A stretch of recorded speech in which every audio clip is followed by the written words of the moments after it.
शीतला माता की पूजन का विधान है।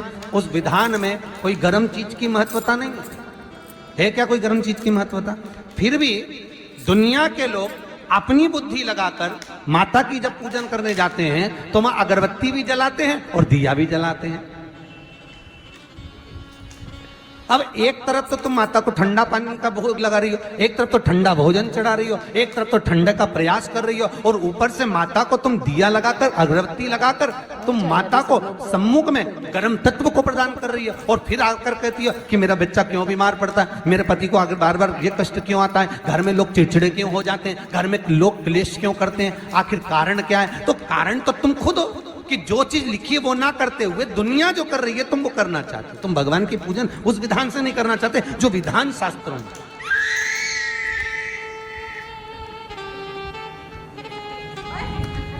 जो शास्त्रार्थ विधान कहता है। महाराज, शीतला माता की पूजन में कहीं ऐसा लिखा है कि तुम दिया लगाना, अगरबत्ती लगाना? शीतला माता की पूजन में लिखा है 1 लोटा पानी लेना, उस जल में पुष्प आदि लेकर माता को ठंडा भोजन का सुंदर भाव से माता का स्नान कराकर पूजन करना, अर्चना करना, कुंकू चावल रोली मोली जो चढ़ा सकते हो, चुनड़ी वस्त्र आदि जो चढ़ाना हो चढ़ाओ, पर यह नहीं लिखा कि तुम दिया भी लगाना कि अगरबत्ती भी लगाना, क्योंकि गर्म तत्व वहां चाहिए। माता वो शीतल है, शीतल है। और अगर तुम दिया लगा भी रहे हो, मान लो दिया अगर तुम लगा भी रहे हो तो उसके सम्मुख ना लगे, दूर, बहुत दूर। शीतला माता की पूजन होती है ठंडे समय में, शीतल समय में। शीतला माता ने ये नहीं किया कि रोटी बना के उठो और थाली लेके लाइन में लग जाओ। तुम देखना, शीतला माता की पूजन करने लोग जाते ना शीतला सप्तमी, शीतला अष्टमी पे, बस 11 बजे तक तो रोटी बनाती रहेगी, सामान बनाती रहेगी, 1-1.5 घंटा में ठंडा हुआ, 12:30 बजे उठ के सीधे लाइन में लग जाएगी, जल्दी से पूजन करके सो जाऊंगी, काम खत्म। शीतला माता ने भी सोच लिया, बस तूने मुझे बेवकूफ बनाया, अब रुक जा तू। 11 बजे तक भोजन बनाया, 10 बजे तक भोजन बनाया, 1 बजे रात को लाइन में लग गई पूजन करने के लिए।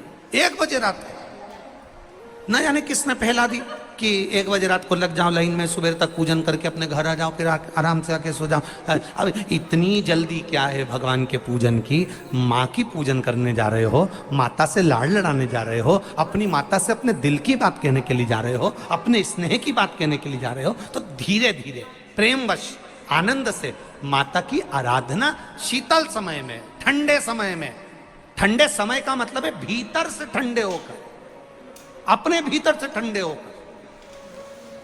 अब अपने भीतर तो ठंडा ही है ही नहीं ना, जल्दी जल्दी चलो, और आदि बहुत पतली खुशी है, और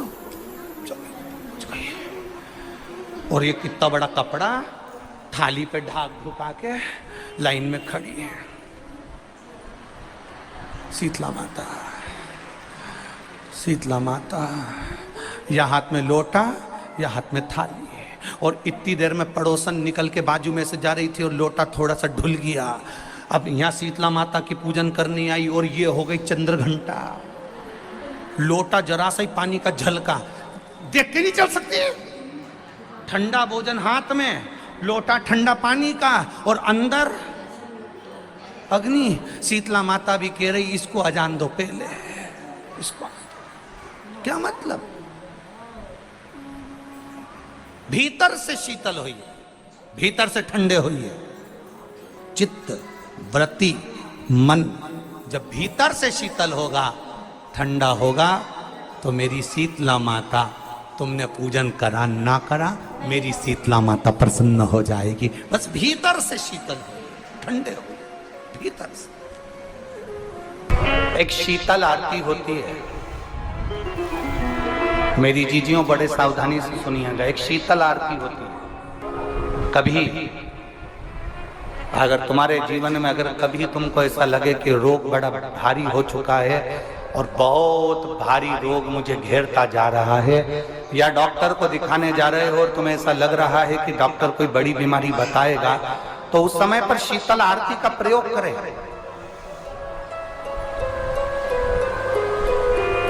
एक पुष्प हाथ की हथेली में रख लीजिए, एक पुष्प हाथ की हथेली में रख लीजिए।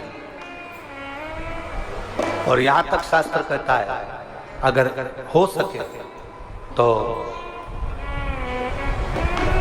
आंकड़े का अगर पुष्प मिल जाए, तुम्हारे यहाँ क्या बोलते हैं उसको, मंदार का फूल, आंकड़े का फूल, अकौए का फूल, जो शंकर भगवान पे चढ़ता है, छोटा सा होता है, घुंघरू जैसा होता है वो, उसको तुम्हारे यहाँ क्या बोलते हैं हरियाणा में?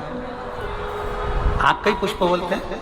आग का पुष्प मिल जाए तो ज्यादा अच्छा है।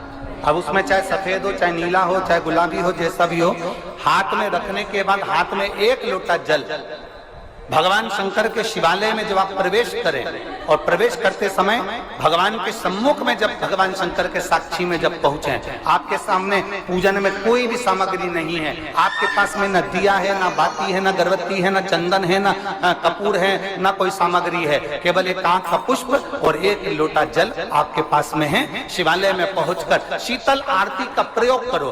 11 बार भगवान शंकर के 11 रुद्रों का स्मरण कर जब 11 बार शंकर के शिवलिंग के ऊपर से नीचे तक वो कलश को जब घुमाया जाता है और घुमाने के बाद वो आग का जो पुष्प है वो अशोक सुंदरी वाली जगह पर समर्पित कर भगवान शंकर को जो जल चढ़ाया जाता है, जो जल समर्पित किया जाता है, डॉक्टर भले तुमसे कह रहा हो कि तुम्हें बड़ी बीमारी के चांस हैं, आप जाकर एक बार चेक कराना, तुम्हें वो बड़ी बीमारी निकलेगी ही नहीं, उस रोग से तुम मुक्त हो। इसको शीतल आरती का प्रयोग किया गया। ये शीतल आरती, इसको शीतल आरती कहा। शिव की प्राप्ति का, एक रोग से मुक्त होने का। अब आपसे कोई कहे कि ये शीतल आरती का प्रयोग सबसे पहले किसने करा, तो आपको ध्यान लगाना है इस प्रयोग को। सोमनाथ जी की कथा का स्मरण करिएगा, सोमेश्वर की कथा का स्मरण करिएगा। नीम के वृक्ष को स्वयं देवी का प्रतिबिंब माना जाता है। नीम के वृक्ष को स्वयं माता का प्रागट्य उत्सव माना जाता है। नीम के वृक्ष को स्वयं देवी का भाव वर्णित किया जाता है। और बहुत सुंदर बात है महाराज जी, जिसके शरीर में माता निकल गई हो, दाने दाने पड़ गए हो पूरे शरीर में, बुखार भी बहुत तेज आ रहा हो और पूरे शरीर में माता जी निकल गई हो, एक लोटा पानी जिसके शरीर में माता जी निकली है उसके पास में रख दो और वो पानी उठाकर नीम के पेड़ में उस व्यक्ति के ऊपर से 7 बार उतार के नीम के पेड़ में डाल दो। 3 दिन के अंदर उसकी माता जो शरीर में निकली हुई है, दाने दाने पड़े हुए हैं, जो बुखार बहुत तेज आ रहा है, उसमें धीरे धीरे आराम मिलना प्रारंभ हो जाता है। यहां तक शास्त्र कहता है कि किसी व्यक्ति को अचानक बहुत तेज बीमार आ गया, बहुत तेज बुखार आ गया, या एकदम, हम तो यहां तक कहेंगे कि ये वायरस चल रहा है, महामारी चल रही है, और कंठ में भी आपको अगर जलन पड़ रही है, कंठ रुक रहा है, बुखार बहुत तेज आ रहा है, शरीर में ताप है, डॉक्टर को दिखाओ मना नहीं है, सब कुछ करो मना नहीं है, पर एक लोटा पानी अपने ऊपर से उतार कर 21 बार नीम के पेड़ में ले जाकर नाम गोत्र बोलकर डाल दीजिए और नीम के पेड़ के नीचे की मिट्टी को अपने कंठ पर लगा लीजिए। 20 से 25 मिनट बाद आपको आराम लगना प्रारंभ हो जाएगा। ये उमा देवी जगह की मिट्टी काया के रोग को ठीक कर देती है। अगर किसी व्यक्ति को चर्म रोग हो गया, कुष्ठ रोग हो गया, चमड़ी सफेद पड़ गई, रोग समाप्त नहीं हो रहा, बढ़ते जा रहा है, औषधियां आपने बहुत कर ली, तो 3 जगह की मिट्टी आपको फल प्रदान करे। पहला, सूर्य कुंड की मिट्टी। स्कंद पुराण सूर्य कुंड कहां पर है, तो कहा दतिया और झांसी के बीच में सूर्य कुंड निवास करता है।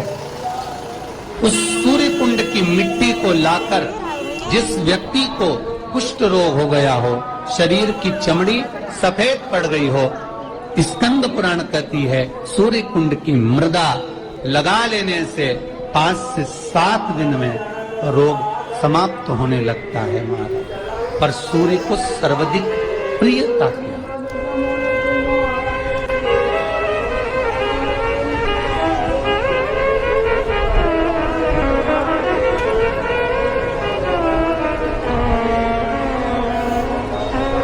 सर्वाधिक प्रियता सूर्य को क्या?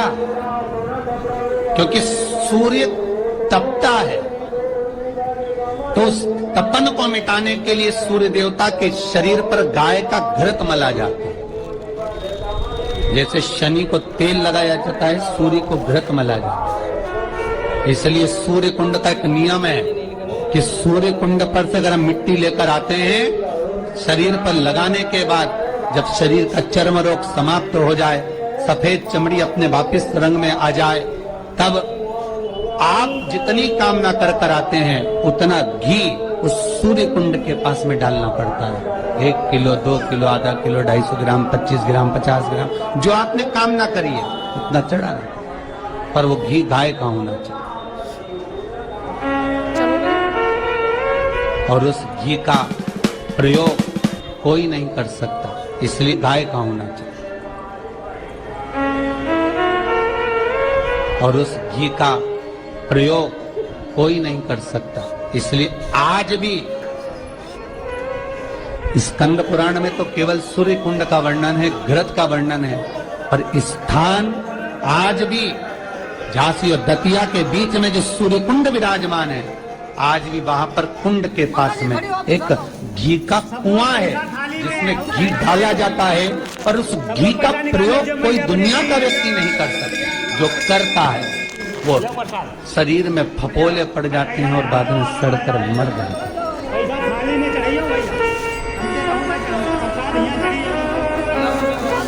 घृत प्रगंध नहीं, घृत 3 जगह की मृदा जीव को सुख का अनुभव कराती है। पहला सूर्य महाराज, दूसरा वर्णन करा है जिस स्थान पर गौ माता को बांधा गया हो और गाय अपने बछड़े को, बछिया को जन्म देती हो, उस स्थान पर उसकी मिट्टी, उसकी मृदा, उस जगह की रज, जब मकान का मुहूर्त होता है, दुकान खोली जाती है, दुकान बनाई जाती है, दुकान में कोई अग्नि का प्रवेश हो, उससे पहले जहां पर गाय ने अपने बछड़े को जन्म दिया हो, बच्चे को जन्म दिया हो, उस स्थान की मिट्टी उस भूमि पर लेपन कर दी जाए तो जिंदगी में कभी संपदा की